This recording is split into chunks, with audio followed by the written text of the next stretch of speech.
ലഹരിക്കെതിരെ ബോധവൽക്കരണമൊരുക്കി എക്സൈസ് വകുപ്പ്. കലയും കായികവും ജീവിതവുമാണ് യഥാർത്ഥ ലഹരി എന്ന സന്ദേശം ഉയർത്തിയാണ് വിദ്യാർത്ഥികൾക്കും പൊതുജനങ്ങൾക്കുമായി ബോധവൽക്കരണം നടത്തിയത്. കലോത്സവ നഗരിയിൽ ഒരുക്കിയ പ്രചാരണ പരിപാടികൾക്ക് മികച്ച പൊതുജന പിന്തുണയാണ് ലഭിച്ചത്.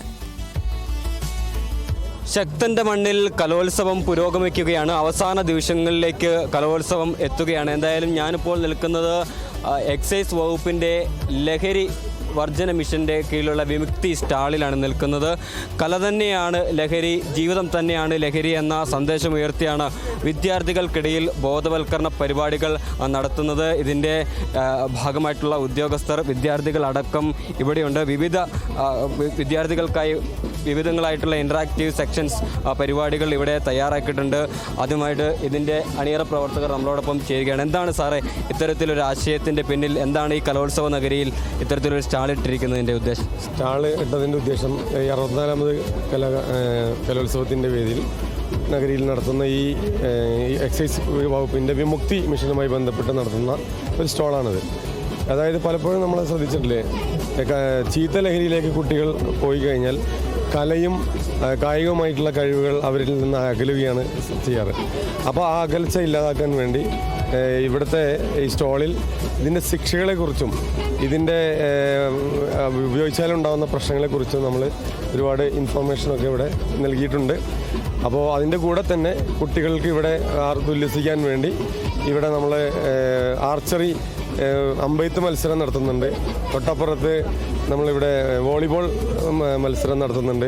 കൂടാതെ ക്വിസ് കോമ്പറ്റീഷൻ നടത്തുന്നുണ്ട്. അപ്പോൾ കുട്ടികളിൽ കലയാണ് ലഹരി എന്നുള്ളതിനെ ഒരു മുദ്രാവാക്യം ആ ഒരു മനസ്സിൽ കടത്തുവാൻ വേണ്ടിയിട്ടുള്ള ഒരു തയ്യാറെടുപ്പാണ് എക്സൈസ് വകുപ്പ്.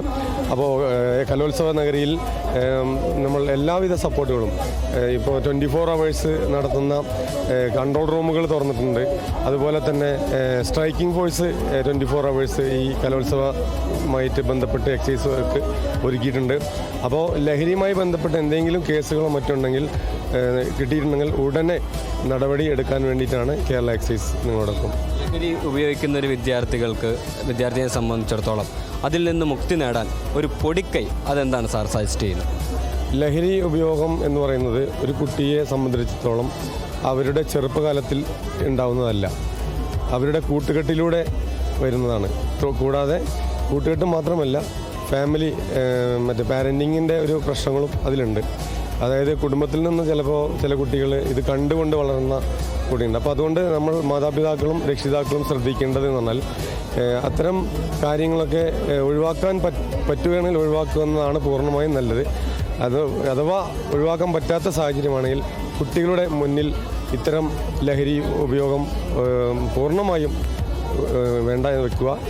തുടർന്ന് കുട്ടികളിൽ ഇത്തരം കലോത്സവവുമായി ബന്ധപ്പെട്ടുള്ള കലയാണ് ലഹരി എന്ന് പറഞ്ഞ കലയോട് സ്നേഹം പ്രകടിപ്പിക്കാൻ വേണ്ടിയിട്ടുള്ള അവരുടെ കഴിവുകളെ മനസ്സിലാക്കി അവരെ കലയെ സ്നേഹിക്കാൻ വേണ്ടിയിട്ടുള്ള അവരെ പ്രോത്സാഹിപ്പിക്കുന്നതിന് വേണ്ടി കുട്ടികളെ ചേർത്ത് പിടിക്കണമെന്നാണ് എനിക്ക് പറയാനുള്ളത്. സാർ, അതുപോലെ തന്നെ എപ്പോഴും മനസ്സിൽ ഉയരുന്നൊരു ചോദ്യമാണ്. അതായത് ഒരു കുട്ടി ഇപ്പോൾ ലഹരി ഉപയോഗിക്കുന്നുണ്ടെന്ന് വിചാരിക്കാം, അത് ഈ വിവരം മറ്റൊരാർക്കും അറിയത്തില്ല. ആ കുട്ടി സ്വയമേ വിചാരിക്കുകയാണ് എനിക്ക് ഈ ലഹരിയിൽ നിന്ന് വിമുക്തി നേടണം. അപ്പം മറ്റാരും അറിയാതെ ആ കുട്ടീനെ എങ്ങനെ ഈ ലഹരിയിൽ നിന്ന് ആ കുട്ടിക്ക് എങ്ങനെ നിങ്ങളെ സമീപിക്കാൻ സാധിക്കും? അവർക്ക് എന്താണ് നിങ്ങൾക്ക് ചെയ്തു കൊടുക്കാൻ സാധിക്കുന്നത്? മറ്റൊരാൾ അറിയാൻ പാടില്ല, പക്ഷെ കുട്ടിക്ക് ആഗ്രഹമുണ്ട് ഇത്തരത്തിലൊരു മുക്തി നേടണം, ഒരാളും അറിയാൻ പാടില്ല എന്നാണ് ആ കുട്ടിയുടെ ഒരു കോൺസെപ്റ്റ് എങ്കിൽ അതിനുള്ള പരിഹാരം കേരള എക്സൈസ് വകുപ്പ് നൽകിയിട്ടുണ്ട്. കാരണം ഇത് പലപ്പോഴും ഒരു കുടുംബത്തിൽ എൻ്റെ മോൻ പലപ്പോഴും രക്ഷിതാക്കൾ അറിയുന്നില്ല. പണ്ടൊക്കെ എന്ന് പറഞ്ഞാൽ ഈ ലഹരി ഉപയോഗിക്കുന്ന വിവരം അറിയുന്നത് കൈകളിൽ മുറിപ്പാടുകളിലൂടെയും മണം കൊണ്ടും അവൻ്റെ കണ്ണുകളിലും അവൻ്റെ പ്രവർത്തനങ്ങളിലൂടെ ഒക്കെ ശൈലിയിലൊക്കെ കണ്ടാൽ അറിയാം. പക്ഷെ ഇന്നത്തെ സിന്തറ്റിക് ലഹരി അറിയുന്നത് ചിലപ്പോൾ 2-3 വർഷങ്ങൾ കഴിയുന്നതാണ് ഇതറിയാൻ കഴിയും. അപ്പോൾ അങ്ങനെ അറിയുന്ന ഫാമിലിയിൽ എൻ്റെ മോൻ ഇത് ഉപയോഗിച്ച് ഞങ്ങൾക്കിത് പുറത്തിറങ്ങിയാൽ മോശമാവില്ലേ എന്നുള്ളൊരു ചിലതുകൊണ്ട് മൂടി വെക്കാറുണ്ട്. അത് പലപ്പോഴും വലിയ അപകടത്തിലേക്കാണ് പോവാറ്.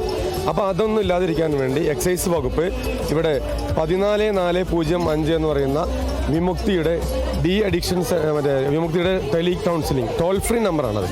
അതിലേക്ക് വിളിച്ചു കഴിഞ്ഞാൽ ആവശ്യമായ നിർദ്ദേശം ലഭിക്കും. അത് ആരും അറിയാതെ തന്നെ അവിടുന്ന് ടോൾ ഫ്രീ നമ്പറിൽ ടെലി കൗൺസിലിംഗ് ലഭിക്കുന്നതാണ്. വേറെ എന്തൊക്കെ ആക്ടിവിറ്റീസാണ് കുട്ടികൾക്ക് വേണ്ടി തയ്യാറാക്കിയിട്ടുള്ളത്? കുട്ടികൾക്ക് വരുന്ന ആളുകൾക്ക് NDPS നിയമം എന്താണ്, ഇപ്പോൾ പലപ്പോഴും എക്സൈസ് വകുപ്പിൽ ഓഫീസിലൊക്കെ വന്നിട്ട് പലരും പറയാറുള്ളത്, എന്താണ് സാറേ കടുകുമണി പോലെയുള്ള ഈ ഒരു വസ്തു കൈവശം വെച്ച് കഴിഞ്ഞാൽ ഞങ്ങൾ 6 മാസം ജയിലിലേക്ക് വിടുന്നു, എൻ്റെ മോനെ ഒന്ന് രക്ഷപ്പെടുത്തിക്കൂടെ എന്നൊക്കെ ചോദിക്കാറുണ്ട്. പക്ഷേ അതിൻ്റെ നിയമവശം എന്ന് പറയുന്നത് 0.2 മില്ലിഗ്രാം പോലും കൈവശം വെച്ച് കഴിഞ്ഞാൽ ഇത് എന്താ പറയുക 6 മാസം ജയിലിലേക്ക് വിടേണ്ട ഒരു കുറ്റകൃത്യമാണ്. കുട്ടി കൈവശം വെച്ചിരിക്കുന്ന കുട്ടികൾ പലപ്പോഴും പിടിക്കപ്പെടുമ്പോഴാണ് അറിയാറ്. അപ്പോൾ അതൊക്കെ ബോധവൽക്കരണം നടത്തുന്നതിന് വേണ്ടി ഈ സ്റ്റോളുകളിൽ NDPS നിയമം എന്താണെന്നും അബ്കാരി നിയമം എന്താണെന്നും കോട്ട്പ എന്താണെന്നും എല്ലാം നൽകുന്നുണ്ട്. കൂടാതെ കളിയാണ് ലഹരി എന്ന് പറയുന്ന തരത്തിൽ ഇത്തരം ആർച്ചറി മത്സരം നടത്തുന്നുണ്ട്. കൂടാതെ ഇവിടെ ധാരാളം കേരളവർമ്മ കുട്ടികൾ തെരുവ് നാടകം നടത്തി. ഇവിടെ മറ്റേ വിമല കോളേജിൻ്റെ കുട്ടികൾ ഫ്ലാഷ് മോബ് നടത്തി. ഇന്നിപ്പോൾ സെൻറ് തോമസ് കോളേജിൻ്റെ ഫ്ലാഷ് മോബ് ഉണ്ടായിരുന്നു. ഇനിതാ ഞങ്ങളുടെ എക്സൈസ് വകുപ്പിൻ്റെ സംഗീതമാണ് ലഹരി എന്ന് പറയുന്ന ഒരു ഗാനമേള ഗ്രൂപ്പ് തന്നെ ഞങ്ങളുടെ എക്സൈസ് വകുപ്പിൻ്റെ ബിനോജ് സാറ് സംഘം നേതൃത്വം നൽകുന്ന ആ ഒരു പരിപാടി ഇവിടെ നടത്തുന്നുണ്ട്. ഇന്നലെ മെഡിക്കൽ കോളേജിൻ്റെ പച്ച തലച്ചോറ് ഇവിടെ കൊണ്ടുവന്നിട്ട് ബ്രെയിനിനെ എങ്ങനെയാണ് ഒരു സിന്തറ്റിക് ലഹരി ബാധിക്കുന്നതിനെ കുറിച്ച് വളരെ അവയർനെസ് ജില്ലാ കളക്ടറൊക്കെയാണ് ഇതിൻ്റെ ഉദ്ഘാടനം നടത്തിയത് ഇന്നലെ. അപ്പോൾ ഇതിനെല്ലാം നമുക്ക് സപ്പോർട്ടായിട്ട് നിൽക്കുന്നത് ഞങ്ങളുടെ ജില്ലാ കോർഡിനേറ്റർ ഷഫീഖ് സാറാണ്. അപ്പോൾ അദ്ദേഹം നമ്മുടെ നല്ലൊരു സപ്പോർട്ടാണ് ഞങ്ങൾക്ക് ഇതിന് വേണ്ടിയിട്ട് നൽകുന്നത്.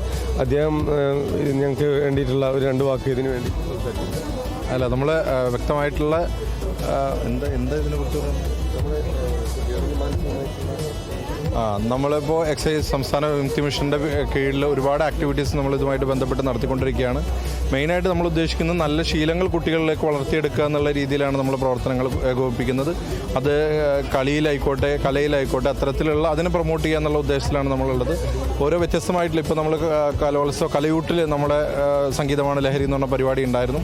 അവിടെ നമ്മൾ നല്ല ശീലങ്ങൾ വളർത്തിയെടുക്കുന്നതിന് വേണ്ടിയിട്ട് കുട്ടികൾ ഒരു വറ്റ് പോലും ഭക്ഷണം പാഴാക്കാതെ കഴിക്കുന്നവർക്ക് പ്രത്യേക മെഡലുകൾ എക്സൈസ് വകുപ്പിൻ്റെ കീഴിൽ കൊടുക്കേണ്ടായി. ഇത്തരത്തിൽ വ്യത്യസ്തമായിട്ടുള്ള പ്രവർത്തനങ്ങളിലൂടെ ആളുകളിൽ ഒരു സെൽഫ് എസ്റ്റീം കൂട്ടുക എന്നുള്ള ഉദ്ദേശമാണ്. കുട്ടികളിൽ അങ്ങനെയുള്ള സെൽഫ് എസ്റ്റീം കൂട്ടുക എന്നുള്ള ഉദ്ദേശത്തിലാണ് നമ്മൾ ചെയ്യുന്നത്. അപ്പം എക്സൈസ് വകുപ്പ് നമുക്ക് ഈ കലോത്സവത്തിന് മാത്രമായിട്ട് തന്നെ ഒരു കൺട്രോൾ റൂം തുറന്നിട്ടുണ്ട്. ആ നമ്പറുകൾ നമ്മൾ കൊടുത്തുകൊണ്ടിരിക്കുകയാണ്. എല്ലാ ആളുകളും അതിലൂടെ നമുക്ക് ഇഷ്ടംപോലെ കോളുകൾ വന്നുകൊണ്ടിരിക്കുകയാണ്. ഒരുപാട് എൻഫോഴ്സ്മെൻറ്റ് ആക്ടിവിറ്റി ഇതിൻ്റെ കൂടെ തന്നെ നടന്നുകൊണ്ടിരിക്കുകയാണ്. ഇത്തരത്തിലുള്ള വിപുലമായിട്ടുള്ള ആക്ടിവിറ്റികൾ നമ്മൾ നടത്തിക്കൊണ്ടിരിക്കുകയാണ്.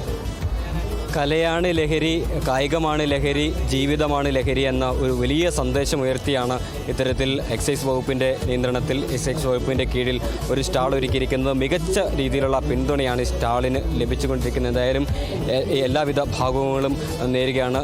നിരവധിയായിട്ടുള്ള പ്രശ്നങ്ങൾ ഈ ലഹരി മൂലം നമ്മുടെ സമൂഹത്തിലുണ്ടാകുന്നുണ്ട്, വിദ്യാർത്ഥികളുടെ ഇടയിൽ പ്രത്യേകിച്ചുണ്ടാകുന്നുണ്ട്. ഇതിൽ നിന്നെല്ലാം വിമുക്തി നേടി നല്ലൊരു കേരളം, നല്ലൊരു സമൂഹത്തെ കെട്ടിപ്പടുക്കാൻ ഈ വകുപ്പിന് ആവട്ടെ എന്ന് ആശംസിക്കുന്നു.